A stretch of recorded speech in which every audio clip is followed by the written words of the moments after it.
Hey everyone, and welcome to the Pixelship podcast. This is episode number 21, I do believe. I myself am Neil LeBeau, or LePubis on Steam. I'm joined, as always, by my three best compatriots, which is Ryan Hayes, or Captain Zuban. What's up? Yo ho. We also have Joel Hartlob, or El Pollo Loco. Live from the Dirty South.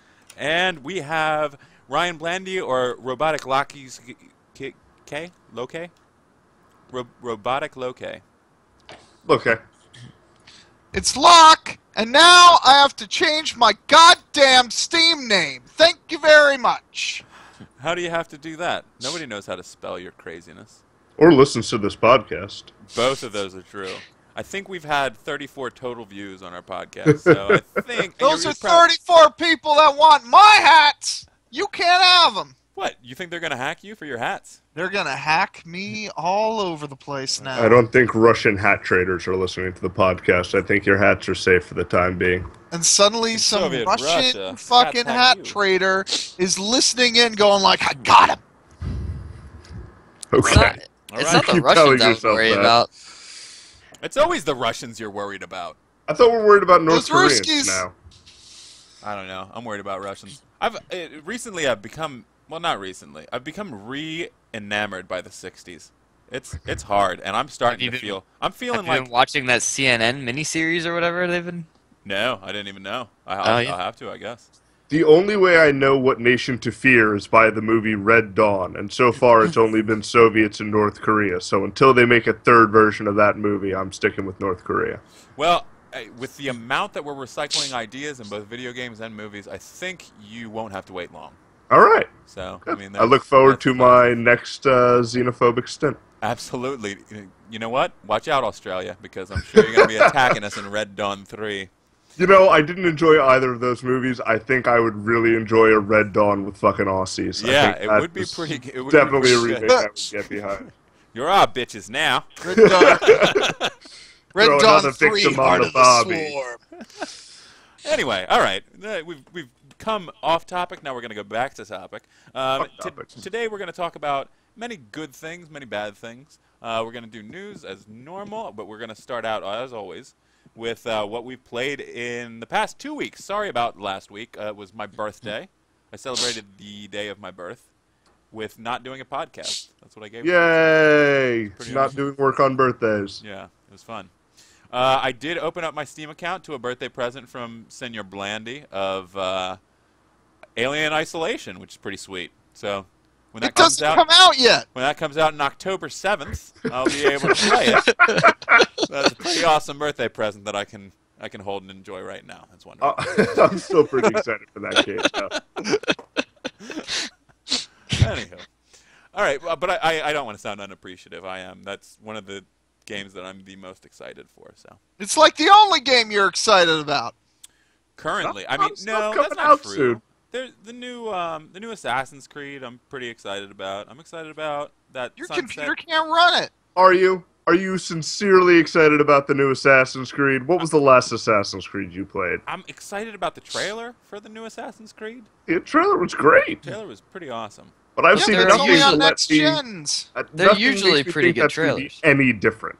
Like I feel like I've played the same Assassin's Creed slightly fixed like 9 times. Well, I guess 5 times. You have, but now you get to look at French people. All right. They have sex.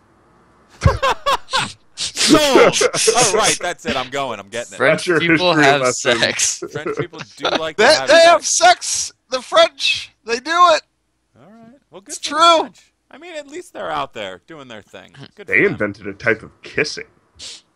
They did. And a type of fries, which is wonderful. And a type of VD. Pomfrey. I think you're talking about German herpes, which actually is from Germany, not France. There's a German herpes? It's a SMOD universe It's thing. jerpies. Yeah, German Okay. herpes. It's Kevin Smith, I was unaware. Speaking of Kevin's, I don't know if this isn't video game related at all. Doesn't but matter. We haven't talked about video games yet. Don't It is fucking true. bring it up.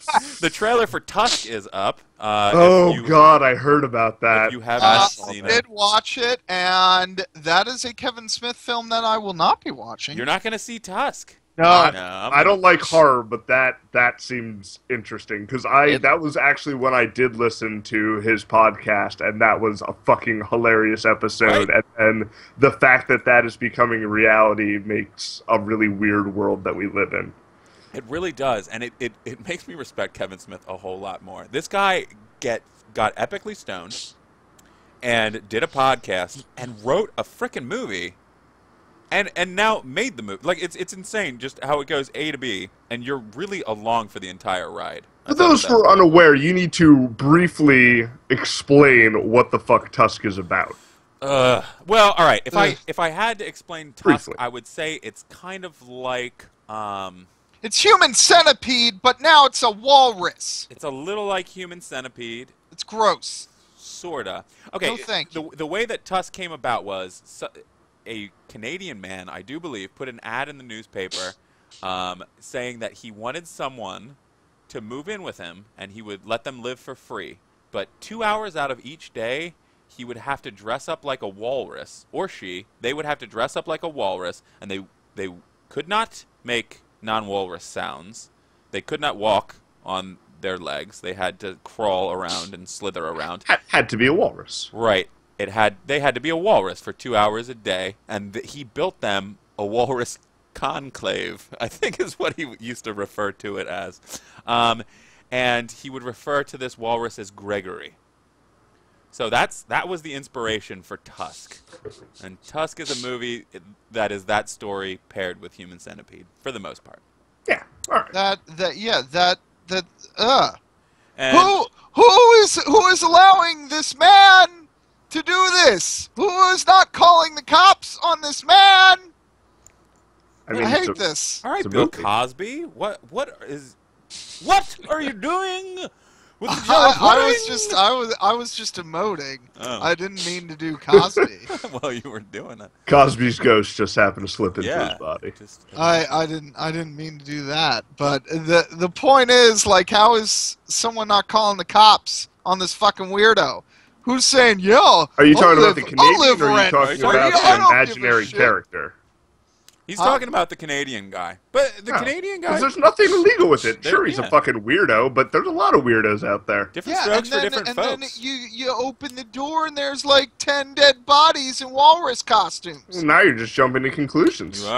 You are. You're XYZ in it. That's like Well- saying furries keep dead animals under their beds. You have no proof.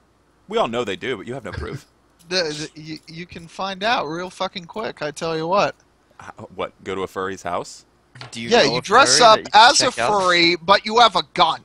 Just in case any shenanigans arise. Here's my question, So Ryan. you go in there and they're like, "Hey, let's have some sex." And you go like, "Hold on, I've got to check under your bed."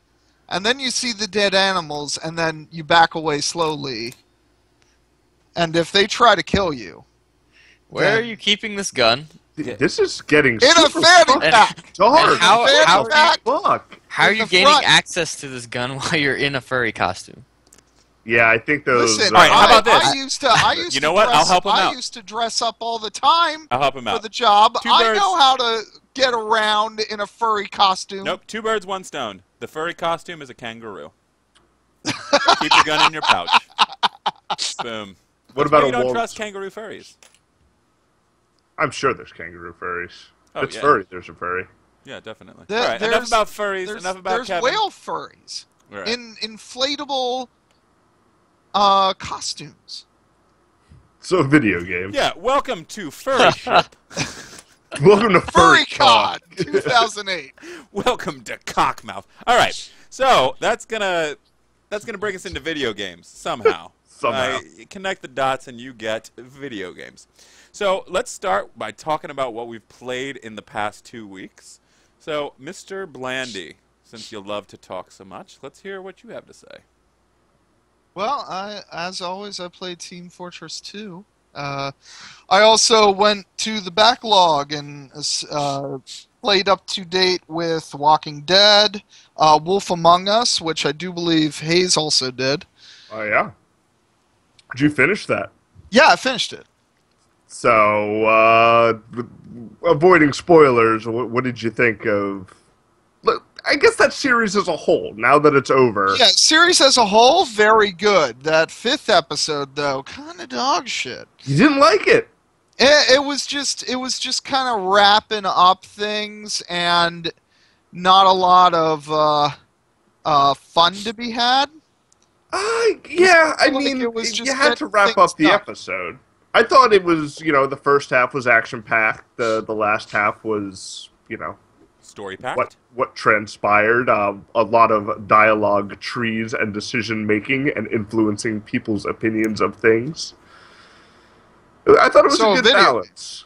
So Wolf Among Us is done, right? This is Yes, Wolf well, Among Us the is first season done stuff. for the first season. I mean, we'll see if they have a second season or something like that. From what I hear from everyone that's played it, they're gonna have a second season. I Oh, mean, yeah, it's got absolutely. a huge Yeah, following. it was very good. Well, there's also, I mean, it ends and things can transpire. Like, it wasn't an open-ended ending, but You have there is unanswered questions. development to be had at the end of the 5th episode. There's room to grow. Yeah. So, yeah, And that I mean, fucking bitch made blah blah blah go to the farm. Fuck that bitch. made Hey, who go to the farm? Are you spoiling? Spoilers? No spoiling. I said No, blah this blah is blah. I said blah blah blah. So there's, yeah, it's not really a spoiler, but yeah, it wraps some things up. But yeah, I think overall, I don't enjoy it as much as I did the first season of Walking Dead, Agreed. but I think it was a better fun game. romp. It was I a fun enjoyed romp. the game more than I enjoyed Walking Dead, but the story was better in the original Walking Dead. Yeah, that's- Walking Dead original. If you're not crying at the end, something's Teared wrong up a with little. your soul. Eh. But if you're into comics, I didn't read the Fables comics before that. You should definitely check that out because I really enjoyed it as well. I also played the Paper Mario Sticker Star. How much of that And- did you get into?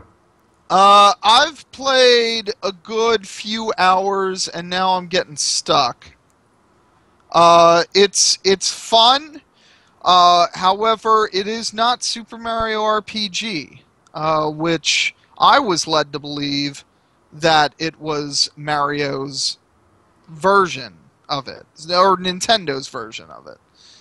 And it's neat, it's quirky, just not getting XP at the end of every turn-based battle will kind of get on you. Did you feel it was a little Fisher Price? A little Ooh, that is an excellent term. A little hand-holdy, a little Fisher too Price child-safe. of RPGs. Yeah. That was my biggest complaint about that game is while it's not the easiest game in the world, everything seemed to have round edges and like not aesthetically, just in like gameplay. Like there was nothing that really bit you in the ass. There was nothing that really, made you stop and think. There's a couple puzzle-ish bosses as far as, oh, I need to use this sticker and then this sticker to flip them over and then jump on them or whatever it was. But I didn't think anything was complex or I didn't really have to try. It was just, oh, do you have this thing to progress? No? Well, then you should probably go back and find it because you didn't tap on everything or whatever the fuck it was. Very Fisher Price. I like that. That's very good. Oh, good.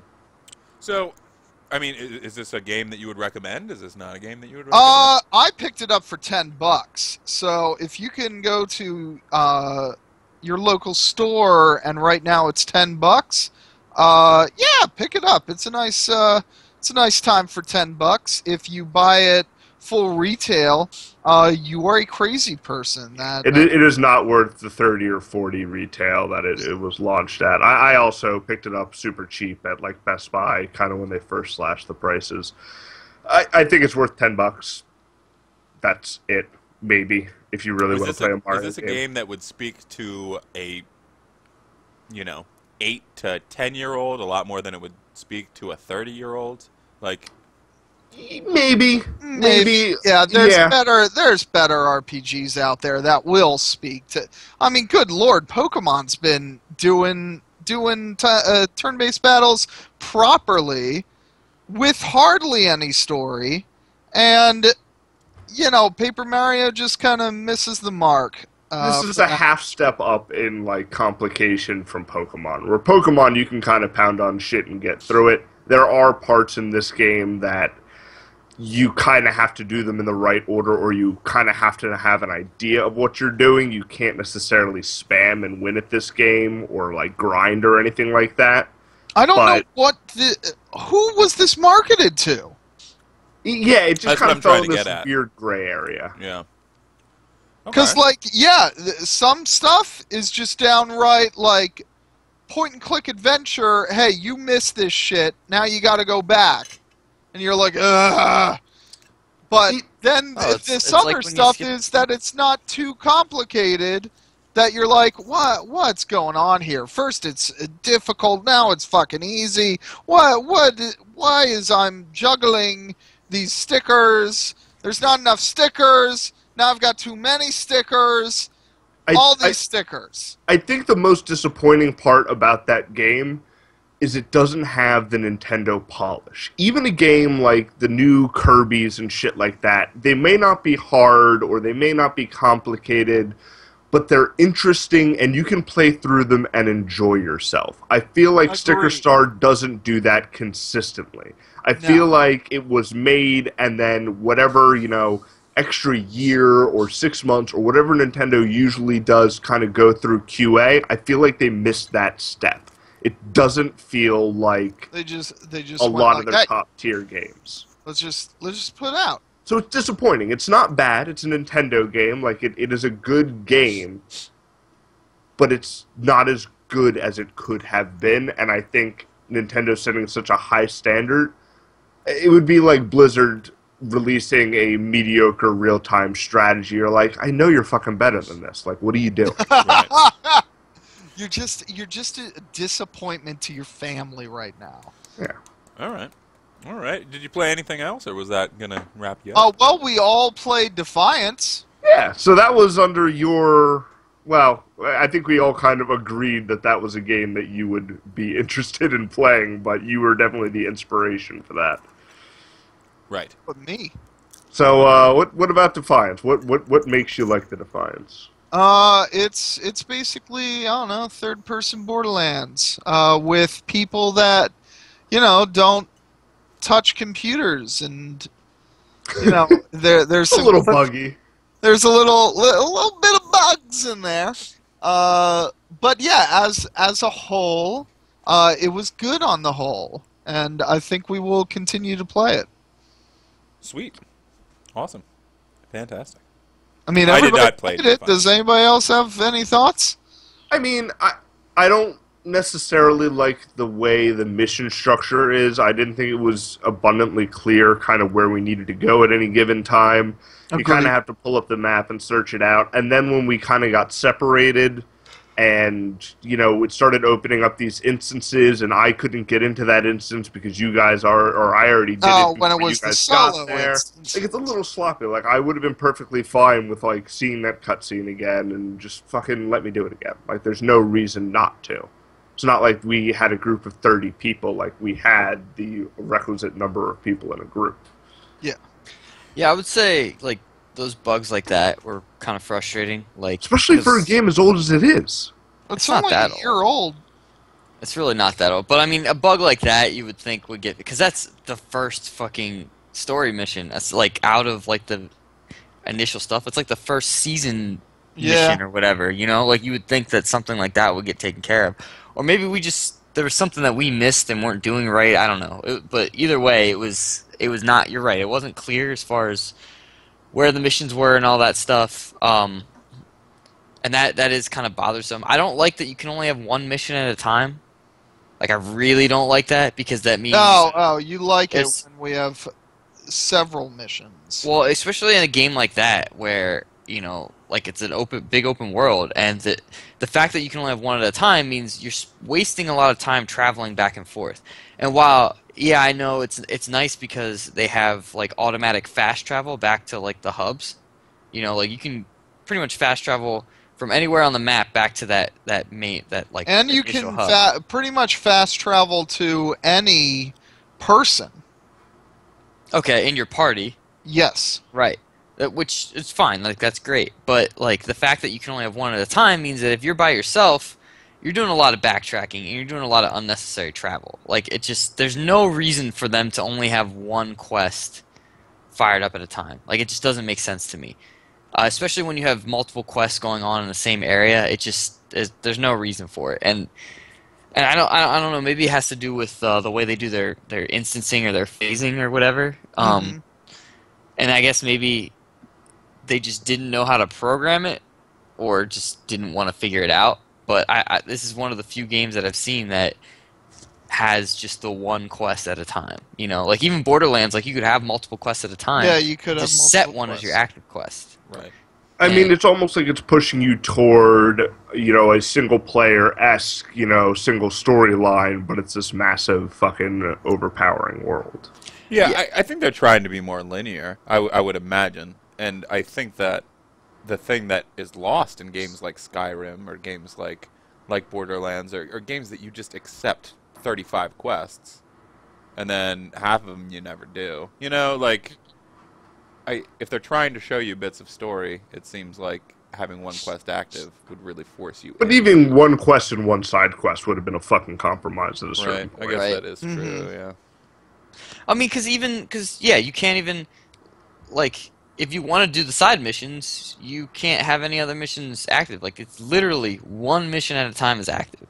Like I went back and started doing some of the side missions that we skipped over because we just kind of went off and started to do our thing. Yeah. Yeah. And like I went back and started doing some, and they were fine. It was just like I said, like you know, you take the one mission, you go out and you do it. You come back, you take the next mission, you go out and you do it. It's You put your flow- left foot in, you put your left foot out. yeah, the flow is just busted up because you're constantly going back to the hub to go back to where the quests are. And I don't know, that part bothered me. It bothers me, and I found out, you know how like there's the different classes or whatever at the start of the game? And then it doesn't. The outlaw, the soldier, and all that shit. Yeah, there's no fucking difference after the initial stage of the game. I mean, all it decides, cosmetically. all it decides is what your character looks like cosmetically at the start of the game, and what weapons they start with. Nothing else. It affects absolutely nothing else. Hey, I got a useless sniper rifle. There you go. Yeah. Yeah, that's kind of horseshit. That's well, Like that- it sounds like it's a game that wasn't incredibly well designed from what everything you guys It's are not. telling me. It's not overly intuitive. I mean, the combat is pretty smooth. Like I have no issues there. I think like the like special powers that you get. I mean, aside from the cloak and maybe the overcharge, but the other ones kind of seem just kind of meh. Like I went with the blur one, the one that like you get a burst of speed and you do more damage with melee attacks. The problem is even when you melee attack them, you got to do it like 6-7 times before they go down. I mean, Have- it really just feels and plays like a free-to-play game. Like, you would have to be a real square to actually pay, like, a retail for this. Yeah, Blandy. Hey, well, fuck you too. I would agree with that, and it's I kind of equate. It kind of feels like DC Universe Online to Yeah, me. In kind of aspect. half-baked. Exactly. Yeah. But then I look at a game that is currently like I look at these games and I understand why they became free to play. Like I look at DC Universe, I look at this game. I even look at Lord of the Rings Online, which I played for a little bit, and that game felt clunky as hell too. Like I know that's pretty popular with some people, but like I played it for a bit and I couldn't get into it because it just didn't have a good polish to it. Who? Whereas Who is Lord of the Rings Online popular with? it's actually a fairly popular game still, as far as I know. I don't believe you. Okay. Well, and look, I always thought that KOTOR seemed really clunky too. the Old Republic. The Old Republic Online. Yeah, And I thought. I to some extent I could agree. Not to this caliber, and not to the caliber of Agreed. DC Universe. Like there was some stuff that game could have used, and it's just like ESO, Elder Scrolls Online. I haven't played it since it launched, but from what I played in the beta, like almost right before it, I don't understand how that game got launched when Yeah. it did. Like that game needs so much more work. When Yeah. I look at a game like WildStar, the game still has bugs and stuff like that, but the polish is there. Like it feels like a game, Yes. like it's a game that you don't feel bad paying for because the polish is there. Like it feels like a complete game. Like I said, there's definitely issues with it, you know, but though you know the little issues like that are going to get fixed over time. Whereas like a game that has bigger deficiencies like Defiance or like ESO, it's a lot harder and it's going to take a lot more work for them to come around and fix stuff like that. Like fix these major bugs, fix like man, I couldn't tell you the number of stupid quest bugs there were in ESO when I played through it. Like we're talking like key NPCs not respawning in zones and stuff like that. It was bad. Like you could not complete certain quests. And I'm sure they got some of that stuff fixed before they launched the game, but I know I just remember reading a lot of stuff after the game launched, and even now like it's not doing so hot because of they tried to rush it out too fast. Well, when you're paying $60 for a game, like that would be unbelievably disappointing to me. Like if I bought a game, Not just the $60, but the $60 plus a subscription fee. yeah, Yeah. like I understand they're a large game. You know, I'm not saying that MMOs are easy to develop, and you know their appetite often exceeds their whatever. Like it.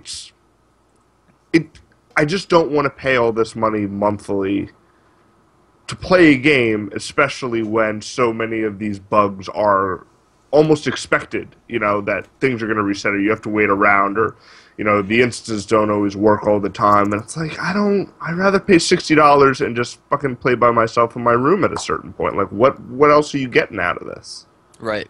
But there are quality MMOs out there, and I feel like, you know, Sure. I feel like that's kind of the catch, not catch 22, but that these companies with the MMOs have just unloaded so many things because they're trying to hit something with the market that makes it They're click. trying to reproduce the success that WoW had. I think the that trend that like rush because think about it, like right after WoW came out and like got wildly popular, okay? Think of the sheer number of MMOs that came out after that just failed, that bombed. Right. I mean, like it was just like a landslide all of a sudden because they saw that Blizzard was doing so well with it, and they wanted to capitalize on that similar success in the same genre. Didn't pay off because like I don't know, I don't even know what it was about World of Warcraft that was so successful. Because I know that there are problems at launch. I didn't start playing it till like 4 or 5 months after it did launch, and even then, like I was a total fucking noob at MMOs. So And I think a lot of these games were also in development during World of Warcraft's popularity. Like Knights of the Old Republic got its funding and started development when that was still a viable model, like yeah. for subscription gaming. And now that it's all but dried up, except for those fucking crazy people who are still playing WoW, or you know, all the people who are still into the game and are now playing WildStar, like that's pretty much it. You have a handful of people playing Final Fantasy and DC Universe and this, that, the Final other Fantasy thing. 14 is actually doing pretty well since it got relaunched. Like it's one of the What was that MMO that we used to play, Ryan? The Final Fantasy one. Which number was that? 12? Like There's- 11? 11. yeah, there's 11 and 14 are the online ones. Okay. Yeah, then it would have been 11. The one that you got the. Yeah, I liked 11. 11 was pretty good. And I don't even like Final 14 Fantasy. again is very well done. Just I hate playing with other people. Yeah. This is And true. that's the problem. Agreed. Like if I You don't play played well with with you others. guys, you know, then okay. But I don't like, you know, random gamer 622 over here going like, "Hey, you want to party up?" And then I'm like, "No, I don't know you." Well, I mean, even in regular life, you do hate hate new people. So You don't. Yeah, he's not very good with people. What? They're NPCs to me. They don't matter. Uh-huh. I've got my party members. real life people are NPCs to Ryan. Correct. Yeah, They're I not mean, that speaks volumes, really. All right. So, Defiance. Is it a recommend, a not recommend? Is it It's a- free. Since You it's fucking free to try it. play, it's free to play. Like we've only spent what, maybe 2-3 hours in it. Yeah, it's alright. So it's kind of hard to make a judgment there. But I mean, we had fun. I had fun. Yeah, it's Well, all about I fun, mean, we're baby. going to be playing it tomorrow, so I Yeah, mean, it's not as point and clicky as others. So if you hate point and clicky RPGs as I do, MMORPGs, then give it a shot. It's Yeah, definitely grab full a action. controller. I would equate it to, like, I think Borderlands was a decent comparison. Mass Effect 2 type third-person shooting. You know, it's good. It's Hot not shit. bad. It's not bad. all right. Okay, Blandy. Anything else you played in the past Nope. 2 weeks? No. Nope. All right, we'll move on to Mr. Hartlob. I mean, aside from Defiance, once again, just Dota 2, man. I'm definitely hooked in on that. On the Dota train. Yep. I said it the last week we did a podcast, but I am glad that it hooked at least one of us. I mean, it really is a solid game. I enjoyed every minute that I played of it when we played it.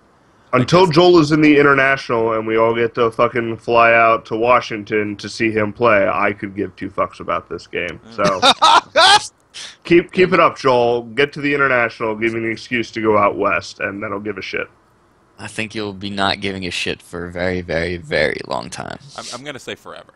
Yeah. I'm going to go ahead and say till the end of time. I don't like to use those finite, like infinite terms, but Yeah? I don't Very, either, very but long I will in this case. I will say. All right. So, yeah, we've talked at length about Dota. yep. All right, Mr. Hayes, what have you been up to? What's the Played a hatch? fuck ton of games. I've been playing, well, other than The Wolf Among Us and Defiance. I've been back onto the Shovel Knight train, trying to push through that. That game is just the right kind of hard.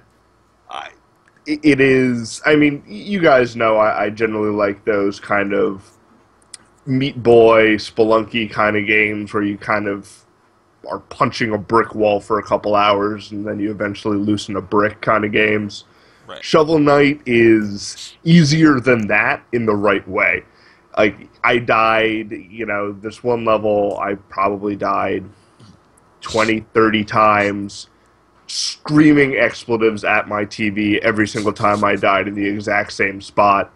And then just when I'm about ready to say fuck it and turn off my computer for the evening, I got past it and, beat the boss in 2 tries. And it's just that give and take that game does really, really well. You kind of power through a handful of things, and then it just puts this situation in front of you that you just have to execute perfectly or you can't advance at all. And it's great. It's a great fucking game. If you like 2D platformers, I cannot recommend that game enough. The dialogue is great, the music is something I hum at work, and the fucking platforming is superb. Well, Sticking with platformers, I was playing some DK Tropical Freeze with the lady friend, which is just a shinier, better controlling version than the Wii Donkey Kong. No bullshit motion controls or any of that shit. But that is another, challenging, fun platformer. It's pretty good 2-player. what were you playing this on? What Wii U. Wii U? Okay. Yeah, it's Donkey Kong for the Wii U. I guess it came out a couple months ago. Okay. But yeah, if you played the one for the Wii and you enjoyed it, you'll really like this. If you played the Super Nintendo ones, I would equate the difficulty ramp with those games where, Really? the first world or two is, doable and challenging in spots, but pretty manageable. And then the game tells you to go fuck yourself on, the last couple of worlds, and you just sit there and scream at your TV. But that is what platformers used to be. When you were a kid, you played the first 3 worlds over and over and over again, and then, Super Mario Brothers 3, World 8, if you didn't know what you were doing, you got your fucking ass handed to you. Tell me about it. Yeah. But yeah, I like the fact that, just talking about Shovel Knight and DK Tropical Freeze and a couple others that, I can't think of at the moment, but this seems to, well, even the Super Mario Brothers, new Super Mario Brothers U, or the side-scrolling bullshit. Um, it, that type of platformer still exists, and I really, really enjoy it. Hey, here's a couple worlds to get your feet wet, or if you're just playing casual, you're just going to play these worlds over and over. But if these games are your cup of tea, we're going to start throwing challenges at you hard and fast about halfway through. So many people have just had their hand held with video games in their life. like honestly, you play some of them, and it is not that they're not enjoyable, but just utterly simplistic and completely and totally unchallenging. Press X to open door. Right. We've all seen that fucking prompt in games. It's like, really, I could have there are 4 fucking buttons on here. I could have figured out eventually, I'm fairly certain left bumper is not going to be open door. Right. I don't really, select was not going to open door. Just let me figure this shit out.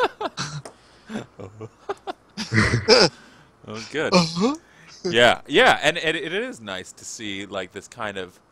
There's been a retro resurgence, and we've talked about it quite a bit. But you are seeing it in new games now to a different extent. You're seeing them nod to old games. You're seeing games be difficult again. The license for a game to be fucking hard without having the option to choose the difficulty. You know what I mean? And I think it's everyone growing up on Nintendo hard games, which were occasionally unfairly difficult. I think the design philosophy has kind of all been agreed upon that if you're going to make your game fucking hard, like a Spelunky or 1001 Spikes or things like that, you can make it as hard as you want, but as soon as I know the rules, I need to be able to progress. Right. And your game needs to make those concessions. Right. And I think people do a great job with it. They give you the first couple of levels to, get your bearings and, to show your friends what a great game this is without scaring the piss off of them if you, started with level 8 or whatever and the game is super fucking difficult. I think it's great. It is great. That's what I love about a game like Dark Souls, where Demon Souls, I guess, was the first one, where they just kind of come out of nowhere, and I think that was part of that. At least it's not necessarily the indie resurgence. That game's hard from the start, though. I know, but I'm gonna be honest with you guys. I have never played Dark Souls, and I own the game. And the reason I've never played it is because you guys have scared me away from it. Oh no, it's so fucking good. hard. Yeah. It's so good. I think I got stuck on the 3rd boss and just got infuriated and quit and haven't gone back since. And it's I will eventually, but it's one of those games like you were talking about Shovel Knight, where it's you start cursing at the screen and then finally something positive happens and it feels like the greatest thing ever. But on the same note, those games are the games that you cannot walk away from. You know what I mean? Oh no, I can't. That's my problem. Is I would have been up till 3 in the morning if I did not beat this level. I would have. Right. I can't walk away from that shit. That's my curse. It's not one of those games. And what I was going to talk about, I played a lot of BIT.TRIP Runner. That's one of the ones that I played this week or this. That is of that ilk, though. And I agree. It's when you get to the higher levels, you're not going to beat a level in a session. It's just not going to happen. You're going to get better at the level, but you're not going to get to the point where you beat it. And I feel like after 6 hours goes by, I got to turn it off. That's just how it has to be. I got work in the morning.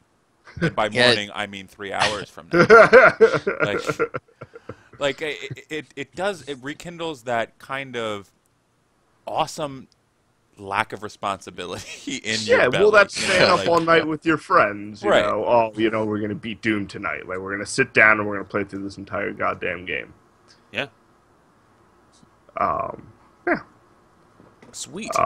But speaking of staying up all night and playing video games, I also, at a thrift store, picked up the original Quake. Okay. Been fucking around with that a little bit, and goddamn, that game is still fun. Does it fit like a glove? I mean, yeah, It fits like a glove. I played Doom, probably the past year or two as well, and that's one of those games that you fire it up and it just fucking feels right. Oh, yeah.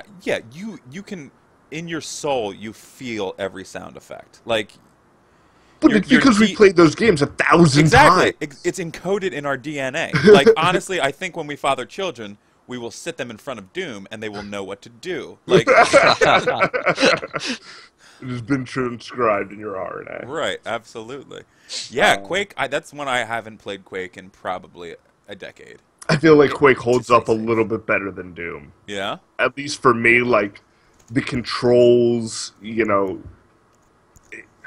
I don't know. I feel like I can navigate that space and keep track. Doom was often like you have the map on screen and you're trying to figure out where that fucking blue door was. I feel like Quake, you can still, you know, maybe it's just I played it more as a kid, and I kind of have a better feeling for the level layouts. I feel like it might have something to do with that. I feel like Doom, honestly, I think I could eyes close some of those levels.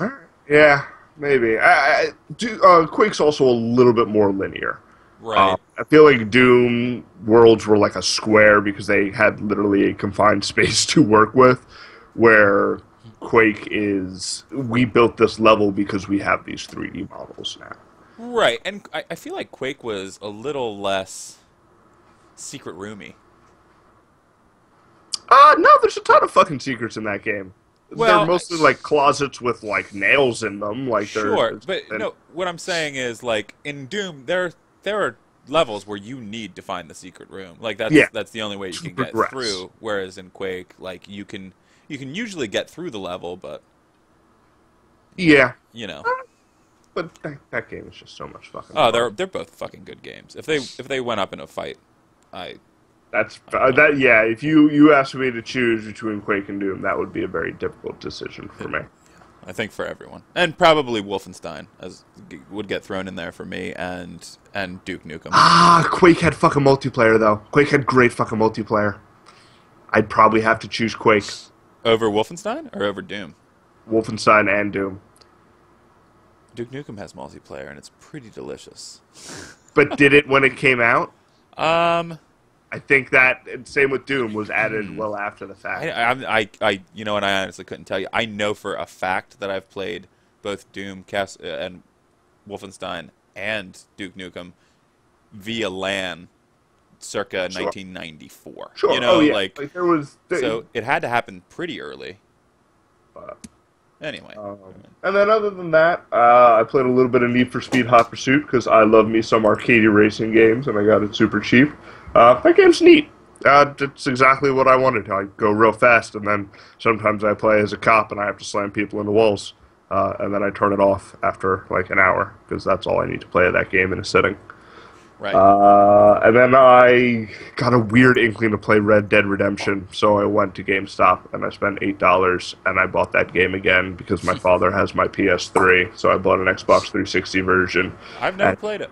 God fucking damn it, is that a great game. You need to play that game. Do you have an Xbox or a PS3? He's got both.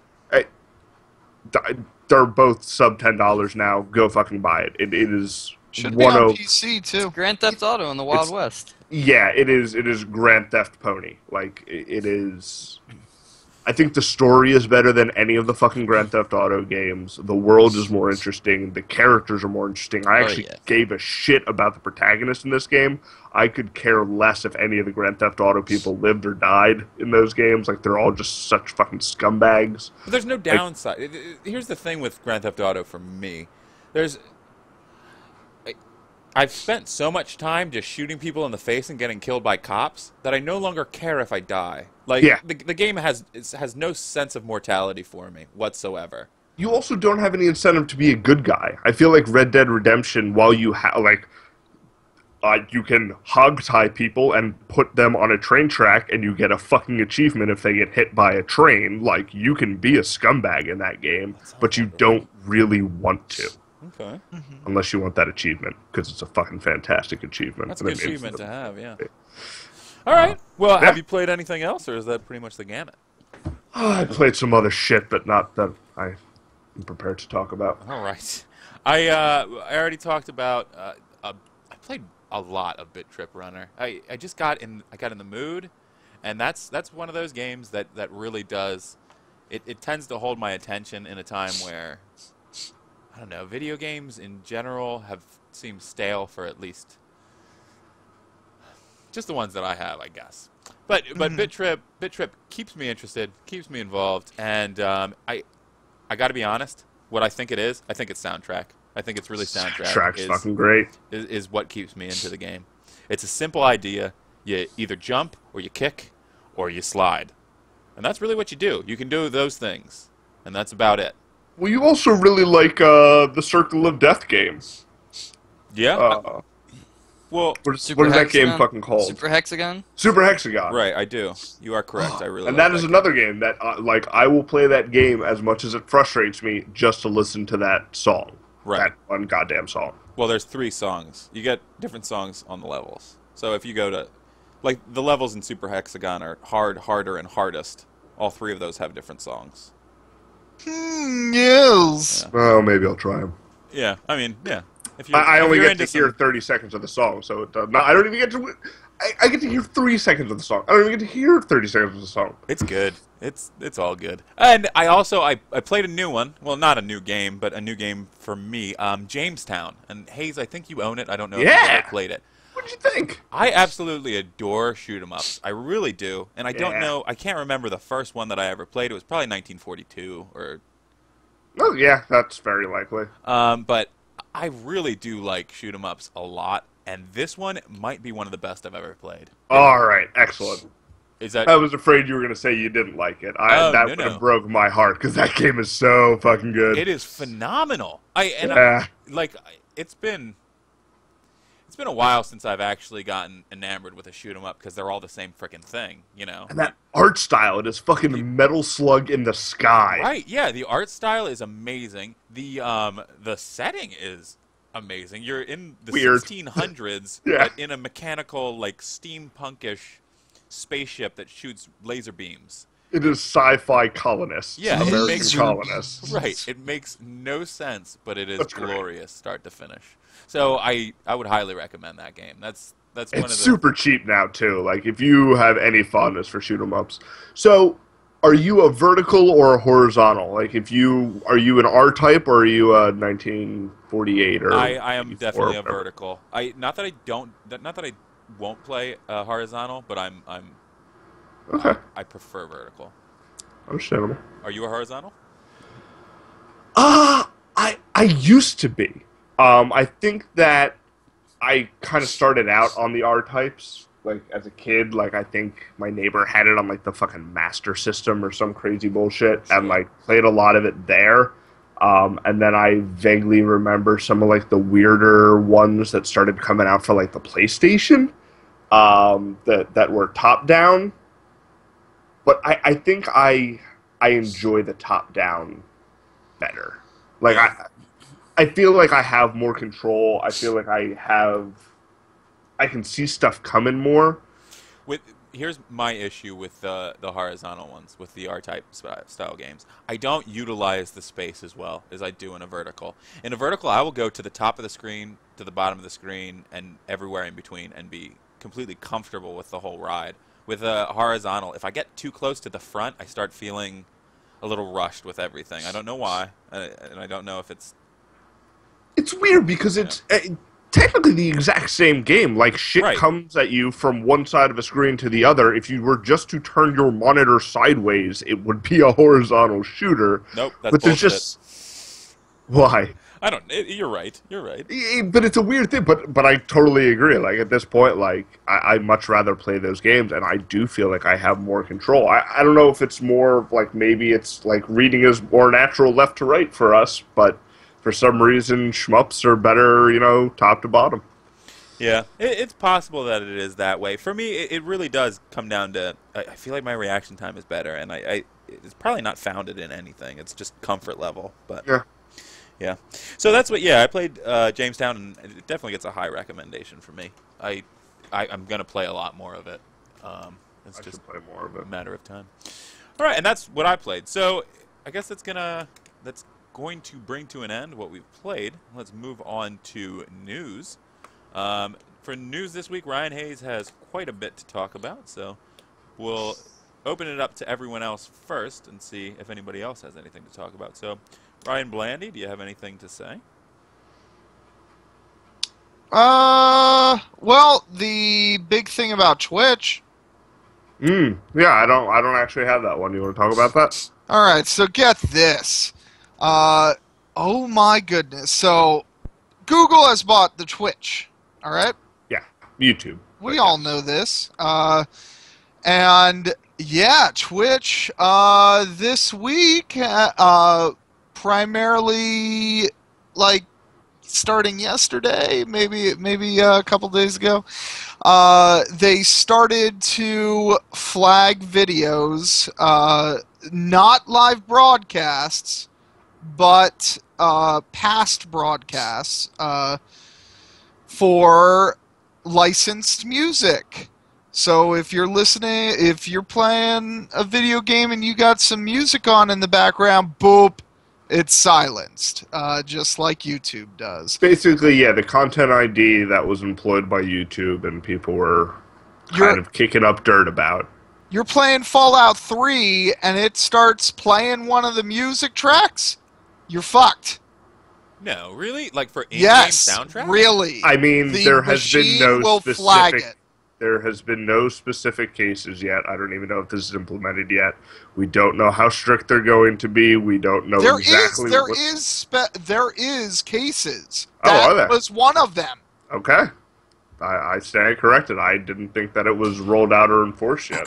I think the more important thing with this, though, is you said that the live broadcasts haven't been affected yet, right? The live broadcasts, how can you affect that? Well, they could censor the broadcast. Right. They could just cut the broadcast off if something like that was detected. And I think that's the more important part because that's primarily That's their what bread and Twitch butter because is the live broadcast, right? So just the archival stuff is getting affected. Which sucks, but it's still. I mean, whatever. it's not as big a deal, I think, as if people were getting cut off mid-broadcast because of music issues. Yeah, then I think there would be significant problems, and Twitch might start to lose some viewership. But as it stands, with just the archive shit, I don't think it's that much to worry about. Yeah, I'm gonna agree there. Yeah. Even so, it sucks. I mean, yeah, it sucks, and not to mention, I never understood this whole silencing this music thing, because I'm sorry, if you're wanting to listen to a song, you're not gonna go on Twitch and see some dude playing some video games while you're listening to the song if you really want to listen to the song. Yeah, you're not gonna do that. You go to YouTube. You'll go to YouTube, or you'll freaking just download the song or buy it like a sucker. Either way, the point is you're not gonna go to Twitch to view that music. Yeah, I don't know. They're gonna get all this sorted out. People are gonna move to a new service. They just shut down Justin TV, so another one's gonna pop up. Like, it's the internet. This shit works itself out. Was that one of your news stories about Justin TV, or is this no? That was just kind of came out at the same time, but this Twitch stuff kind of buried it. But it wasn't really used for gaming, so. Yeah, but Justin TV that was a pretty huge. Yeah, it was basically just to watch like fucking television shows. Yeah. All right. Any other news, Joel or Mr. Blandy? Negative. All right. Well, then we're going to move on to the news master, the holder of current events. No, I'm just the only asshole who actually spent 15 minutes and looked up news. Okay, Yeah. I found a great news story that I did not write down. What? You guys want to talk about Disney Infinity? I'll talk about that all day. All right, But so no my one wants to story talk is No about one wants Disney to talk Infinity. about it. fuck Disney Infinity. Yeah. I'm just pissed I have to buy a new base. But anyway, There are rumors that there will be one package without it. We might know this week. we'll see. We'll see if I can get another one in a thrift shop. That's when I'll buy it. Sweet, and by sweet I mean not sweet. All right. What to hear about? So, in Nintendo news, it has been released that officially Yoshi's proper name is T. Yoshisaur Munchakoopas. This came out from Blake Harris, the guy who wrote Console Wars. It's a new book that just came out a couple months ago about kind of Nintendo and Sega and, during the late 80s, early 90s, kind of the war between the consoles. It's supposed to be a really good read. It's on my to pick up list. Yeah. But during his research, he found a character guide from 1993 released by Nintendo that basically kind of talked about Nintendo properties and who these characters are in their universe. And Yoshi has a write-up about Yoshi, properly known as T. Yoshi Soar Munchakoopas, has been held captive in an egg until Mario blah blah blah blah blah blah blah. Huh. So Yoshi's name is Munchamakuchi. No, that's his freaking Latin like species. exactly. genus. No, That's Yoshi Soar not his Munchakoopas. actual fucking name. Like, do you call a T-Rex its Latin name? No, you just say Tyrannosaurus Rex. No, I just call That's him. just like Yoshi. That's a Yoshi. I thought it was I think fun he little himself is Yoshi. trivia fact. Yeah, that No, is a fun fact. he's a race of Yoshi. Okay, whatever. That came out actually like a couple hours ago. I think he just tweeted it. Mario Kart. Well, it came out in 1993. It's not new news. That's a good point. I'm sorry. I apologize. Just nobody knew about it. Mario Kart's Mercedes-Benz DLC coming to the U.S. on August 27th. If you give a Japan shit, already had this. what? It's just a reskin. It's coming out. Yeah, you can make all your cars look like Mercedes-Benz. It's going to be free, right? Yes, it is still going to Yeah, be free. good. All right, because if motherfuckers had to pay for that, guess what? I ain't doing that. Yeah, it's a No, publicity. Free? Yeah, I'll take it. Someone in Nintendo got a free car for getting this into the game. So, Yeah. Sony PlayStation Now is in quote beta, even though it's kind of out. And just for people who aren't really familiar with this, Don't do PlayStation Now, what? Don't do it right now. The prices are extreme. Yeah, so essentially it is their rental service. They It's a kind of rental give you, Even though that's not what they promised beginning. okay. Whatever. So it's They prom- Sony's in the rental beginning- service in that the gives beginning, you. no. Sorry. In the beginning, didn't they promise like Sega TV? Isn't that what they were saying it was going to be? Yeah, basically they were just going to stream the games that you had already paid for, and then they were going to have this rental service also available. And now it seems like it's just going to be the rental service. It's a streaming rental service. It's PS3 I games. wanted to play Persona 4 Golden on the TV. If that works, absolutely. Apparently now they just want me to buy the PlayStation TV and not even give them any more money after PlayStation TV. If that works absolutely flawlessly, like if it does exactly what they say it's going to do perfectly, I still wouldn't use it. Like, Yeah. It just is not interesting to me. Well, again, renting has its place because, you could end up with Resident Evil Operation Raccoon and you buy it and then you're like, this shit sucks. You can't return it. Yeah, I wholeheartedly Yeah, agree. sure. I actually really, really like this service. I think it is extremely interesting. It is... I think it's useful. But after that usefulness has ended, I mean, I'm not paying $3 for 4 hours of real time. $4.99. No, $4.99 $4.99. That's even more for ridiculous. what? For 4 hours? $4.99 for 4 hours of real time. That's not game time. I That's- can't go to the Oh. bathroom. I can't do this. No, it's 4 hours of real time. So if you let me explain my I'm sorry. news, I'm I very can clarify all of this apprehensive information about for you this. guys. I'm getting a lot of mixed signals here. All right, go ahead, Ryan. What is it? So, Sony 4 PlayStation- hours of real time. So EA announces the EA action. Okay, so Sony PlayStation Now is currently in beta. At this time, they have a collection of PS3 games. Some are remasters of PS2 games, but for right now, it is PS3 games.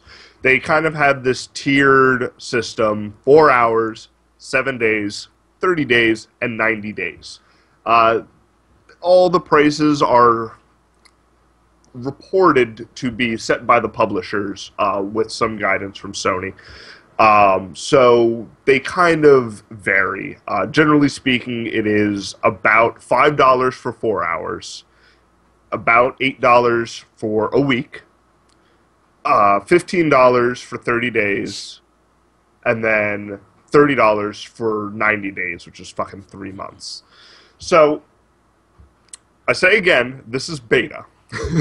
Their explanation for the beta is, number one, they want to do it for stress testing.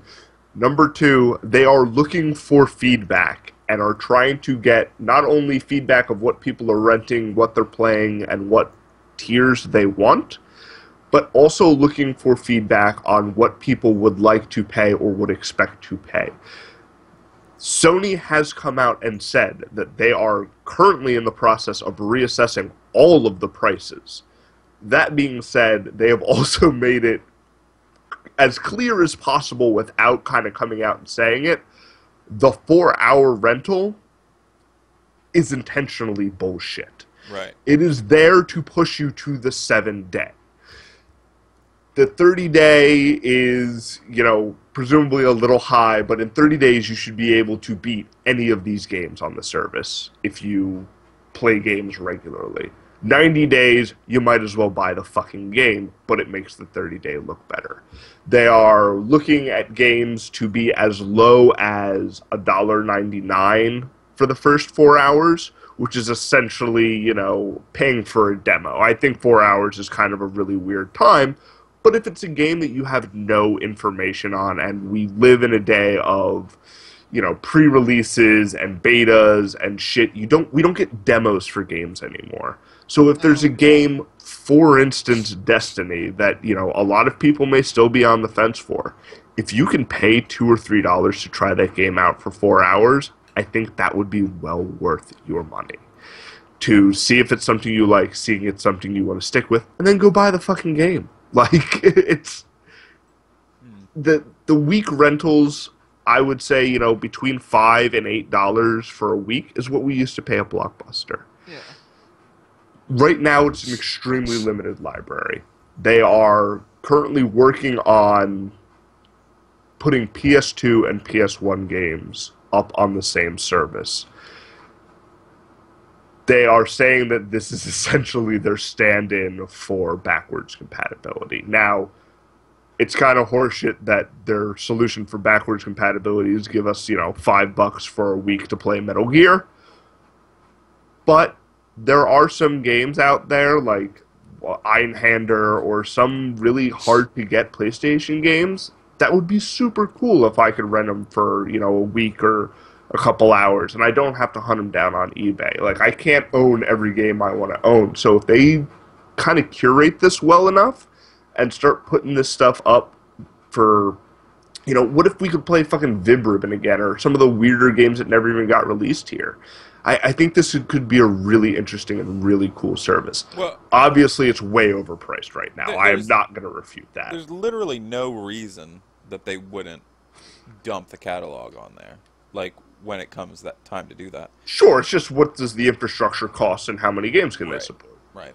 I think that this service is good for the people that trade in games. You know what I mean? The people that used to go to GameStop, buy a game, come back a week later, trade it in, and take a $25 loss.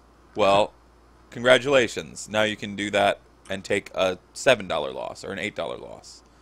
Now, we don't know how many of these things are going to be, like, what the release day versus showing up on PlayStation Now services.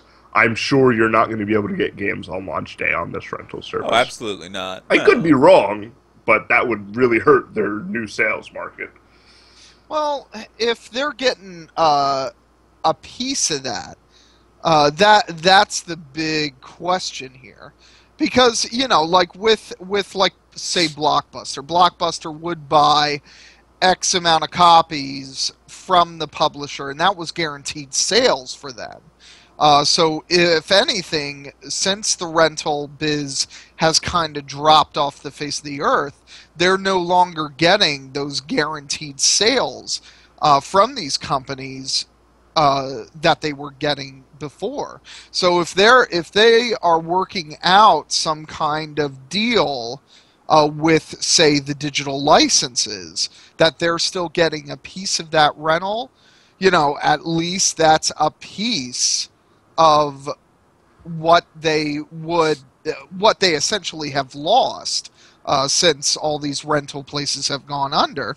Ryan Blandy, that is one of the most poignant things that you've ever discussed on this podcast. That's I have great. To say. That seems that's a good intelligent point, and very, very well constructed. Not to mention, it could also lead these people to buy the said game. Like you were talking about Destiny, most people do not want to even hear about Destiny, and they go like, well, what's it like? It's hard to explain. Pay $5, try it out, figure it out. But once you fucking play that game, you're going to be playing it for a long time. So that's another thing that could be, that they could look at this and go like, you know what? Let's fucking put Destiny on there. They're going to play it. They're going to fucking buy it. So, yeah. Right, so I think it's interesting. We'll see as it progresses and as it gets out of, quote, beta. But it's completely benign. Like, if it's outrageously priced and the games suck and the streaming doesn't work super well, then no one's going to fucking use it. It is only in Sony's best interest to make that a great value. And I hope they do it, because there's some games I would like to just spend, $5 on and play for a weekend. Like, that would make me perfectly happy. I have some unfortunate news, at least slightly unfortunate. Joel has been dropped from the call. Oh no, we lost Joel. We lost Joel. And possibly... Blandy, are you there? Blandy? No, I'm here. Oh, okay. Yeah, Ryan's still here. All right, well, Joel is currently in the midst of being down south. Maybe there was another storm. There could have been another storm. He's All right, so do we have any... do you have any other news? I would imagine so. Real quick, EA is doing their kind of paid service, kind of like PlayStation Plus. You pay them, I don't know, $7 a month. Well, This is a big hubbub right now. I mean, I don't want to get too into it because we just had a very similar discussion with PlayStation Now of kind of what value is and all this other stuff. But EA is going to start throwing you games with a monthly subscription and give you 10% off of digital purchases. So we'll see what that happens. It is being picked up on the Xbox One, but not PlayStation. That's kind of been made clear that PlayStation just sees it as competition for its Plus service. It's definitely direct competition with it. So they told them to go take a fucking walk. So I don't really play a lot of EA games anyway, so I could give two shits about that service. But if you don't play EA Sports, then you cannot get in the game. It's true. That is a valid point. I will have to play my Madden 2015, I guess, on my Wii. Do you think they're still going to be coming out with Maddens after John Madden has had his inevitable heart attack? Is John Madden still with us? Yeah, that dude's still kicking. Is he? I mean, that dude's still kicking. He's not a good-looking man, and he's probably not a healthy man, but he's still hanging out. Yeah, he's 78. All right, you're right. All right. All right, and last bit of news: Philadelphia GameStops now require a thumbprint to trade in games. That's an awesome move. That is possibly one of the best things that I've heard. Yeah, it's definitely, well, it's all at request of the police. The police, yeah, right. Philadelphia PD, they are making them comply with pawn shop laws. Yeah. That's essentially what it comes down to. It's not pawn shop laws. PA pawn shop laws do not, because this is a specialty store, it technically, like, it falls in compliance with pawn shops. However, pawn shops do not, you cannot require in the state of Pennsylvania your thumbprint at a pawn shop, unless it's like for like it's very weird. It sounds like you know exactly what you're talking about. It's it basically, around us, they don't do this. And The Philadelphia Police Department, which actually happens to be right next to the GameStop on South Street, it's not a asked them to do legal binding thing. They're just doing it at the request of the police. So that's happening. Don't steal fucking video games. Yeah, I mean Moral of the that's story. really what it comes down to. I feel like Well, there's a lot of people on the internet saying, that they don't like being treated like a criminal just because they're coming in and trading in their games. well, I mean it's Big Brother, man. You're recorded everywhere you go. It's not. Well, that's that. How That's the about other we side stop of trading in games at GameStop? How about we all just agree to do that? Well, I don't know about that. I feel like if you're gonna be stealing games, you should at least know. Well, you can't take them here now. You know what I mean? Like let's cut down. So let's think out of the box here. Right, right. There's let's actually keep it where a- it should be in the black market, not in reputable stores. It's a non-issue because there's a CEX, Computer Electronics Exchange, right across the street from the South Street Philadelphia location in question, and they will totally take your games. So Yep. just go there. Yes, they will. That's where I buy my games on South Street anyway, because they're usually cheaper. They have great selection and usually have bumpin' tunes playing in the store. So They do. Yeah. you get super cheap iPods. But yeah. All of which are stolen. Like everything. Oh god, yeah, no, everything in CX is absolutely still like Beats by man. Dre headphones and like really nice camcorders for like $200. Like it's Good on absolutely. You can get it cheap. Just make sure to lock your doors. Yeah. Yeah. All right.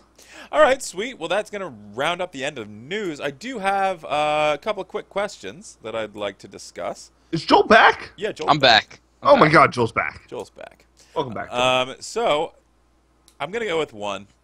What is your favorite video game twist? Now, I don't want to go into great detail, but just name the game that holds your favorite video game twist. Twist. Let's start with Mr. Hardlob before he gets kicked off again. I think we discussed this a little bit earlier, and I'm gonna get laughed at, but I gotta honestly say, Mass Effect 1. Your favorite twist. Reapers. Hey, you can't. No spoilers. People haven't played things. All right, Mass Effect 1 definitely has a good twist. It's, I played Mass Effect 1. Mostly, it was just how it was laid out, and like that whole interaction at first, like with the twist and all that stuff. Just like that whole scene there, kind of. I don't know. I really, really liked how they did it. right. All right, cool. Mr. Blandy, what are you thinking? I was actually trying to think this whole podcast about it. I'll just go with Final Fantasy VIII, and that's it for now. I have no idea what that twist is, but cool. I mean, meh. All right. Yeah, I know, man. I know, but I can't think of anything else. It just stuck in my brain. Not even like Kodor. Yeah, that's a good one Kotor's too. got some decent twist, yeah. I mean, Yeah, that one wasn't that hard to figure out, but I mean, it was still kind of cool. Yeah, no, that was a good twist. That's the thing about video game twists to some extent. Like, they're not necessarily hard to figure out, but you never figure them out. Because True. you're too wrapped up in the micromanaging of the game to really explore the big picture. Yeah, you're never focused on the story so much as, oh, I need to get here, I need to collect Right. this thing. Right. Honestly, the Oh, only, end of 10. End of 10. I didn't finish 10.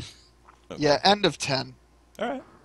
Cool. And Hayes, do you have a twist that you're particularly fond of? I was trying to be super clever and sitting here trying to search if there was ever any video games that involved Oliver Twist, but that didn't happen. So It's a that, twist on a twist. that was a failed joke. Google failed me yet again. Actually, the video games industry failed me because apparently not even Disney's Oliver had a video game adaptation. But anyway, Hold on a second. Are you really pissed that they have never put Oliver Twist in a video game?